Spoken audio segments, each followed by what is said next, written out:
नमस्कार प्रेक्षक हो, राष्ट्र सह्याद्री न्यूज मध्ये आपलं स्वागत. वळूयात बातमीकडे. नीट परीक्षेत झालेला गैरप्रकार हा आंतरराष्ट्रीय पातळीवर भारताची नाचक्की करणारा, देशाच्या विश्वासार्हतेला तडा देणारा आहे. केंद्र सरकारने तातडीने जागे व्हावे, या घोटाळ्यातील दोषींवर कठोर कारवाई करावी व या घोटाळ्याने बाधित विद्यार्थ्यांना न्याय द्यावा, अशी आग्रही मागणी आमदार सत्यजित तांबे यांनी केली आहे. पाहूया. नमस्कार.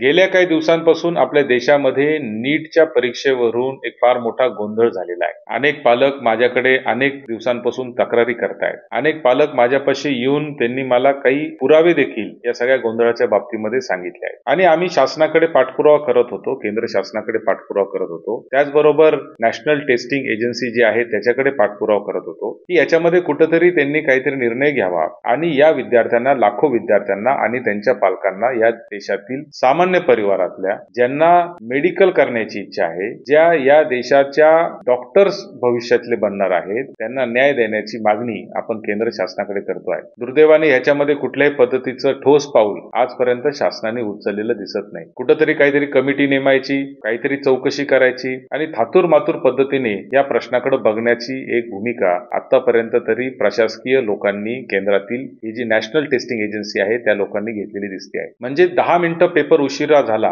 तर त्याला 40 मार्क ग्रेसमध्ये, आणि अशा पद्धतीने काही सेंटर्सवर तर 1 तास उशिरा पेपर गेला आणि तिथल्या मुलांना 240 पर्यंत मार्क ग्रेस पद्धतीने देण्यात आले. आज एनटीएने निर्णय घेतला की आम्ही हे सगळे ग्रेस मार्क रद्द करणार आहे. म्हणजे त्यांनी एक प्रकारे मान्य केलं की ही झालेली चूक होती आणि याच्यामध्ये कुठेतरी मोठा स्कॅम झालेला आहे. पण फक्त हा एकच घोटाळा झालेला नाही, याच्यामध्ये अनेक प्रकारचे 3 ते 4 प्रकारचे घोटाळे या नीटच्या परीक्षेमध्ये झालेले आहेत. एक म्हणजे ग्रेस मार्कांचा घोटाळा झाला, दुसरा म्हणजे याच्यामध्ये सेंटर्स हायजॅक करण्याचा प्रकार झाला. म्हणजे एखाद्या शाळेमध्ये किंवा कॉलेजमध्ये जर सेंटर असेल तर गुजरात मधल्या एका जयराम नावाच्या शाळेसाठी, एक उदाहरण म्हणून मी सांगतोय आपल्याला की जयराम नावाच्या गुजरात मधील शाळेमध्ये ओरिसापासून मुलं परीक्षा द्यायला आले आणि नंतर त्या शाळेच्या मुख्याध्यापकाला आणि त्या शाळेच्या ट्रस्टीजला अटक करण्यात आली, कारण त्यांनी एका विद्यार्थ्याकडून 10 लाख रुपयापर्यंत पैसे घेतले होते, फक्त त्यांच्या मनाप्रमाणे त्यांना पेपर देऊ देण्याची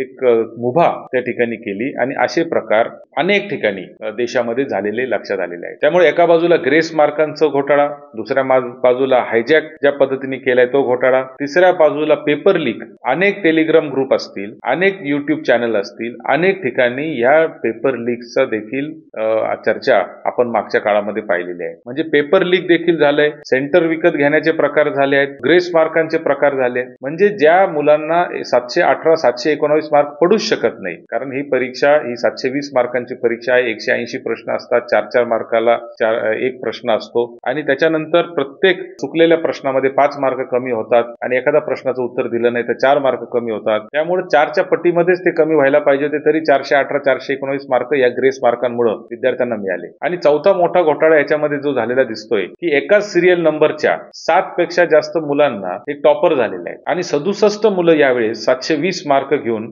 भारतामध्ये टॉपर झालेत. आजपर्यंत नीटमध्ये 3 पेक्षा जास्त टॉपर कधी झाले नाही, यावेळेस मात्र 67 मुलं मुली याच्यामध्ये टॉपर झालेले आहेत. म्हणजे एक प्रकारचा हा फार मोठा घोटाळा आज आपल्या समोर उघडकीस येताना दिसतोय आणि याच्यातून या देशातील सगळ्यात मोठ्या एंट्रन्स एक्झामवर, नीटच्या परीक्षेवर एक फार मोठा प्रश्नचिन्ह निर्माण झालेला आहे. स्पर्धा परीक्षांच्या घोटाळ्यांच्या बाबतीत आपण कायम चर्चा करत होतो, नीटच्या बाबतीत देखील आता घोटाळा समोर आलेला आहे आणि त्यामुळे या सगळ्या व्यवस्थेवरचा एक विश्वास सामान्य माणसाचा उडालेला आहे. आणि म्हणून माझी आपल्या या व्हिडिओच्या निमित्ताने शासनाला विनंती की शासनाने त्याच्यामध्ये तातडीने लक्ष घातलं पाहिजे. केंद्र शासनाने त्याच्यामध्ये ठोस असे निर्णय याच्यामध्ये घेतला पाहिजे, जेणेकरून लाखो विद्यार्थी ज्यांनी यावर्षी नीटची परीक्षा दिली त्यांना न्याय मिळेल. आज आपण पाहतोय की त्यांचे पालक दारोदारी फिरतायत, रस्त्यांवर उतरतायत, आंदोलनं करतायत, मात्र तरी सुद्धा या सरकारला जाग येत नाही. मला असं वाटतं की ही दुर्दैवाची गोष्ट आहे. आणि म्हणून आज जसा निर्णय घेतला की 2000 विद्यार्थी ज्यांना आम्ही ग्रेस मार्क दिले त्यांचे मार्क आम्ही रद्द करणार, असे थातूर मातूर निर्णयांनी हा प्रश्न सुटू शकत नाही. तर ठोस असा निर्णय शासनाने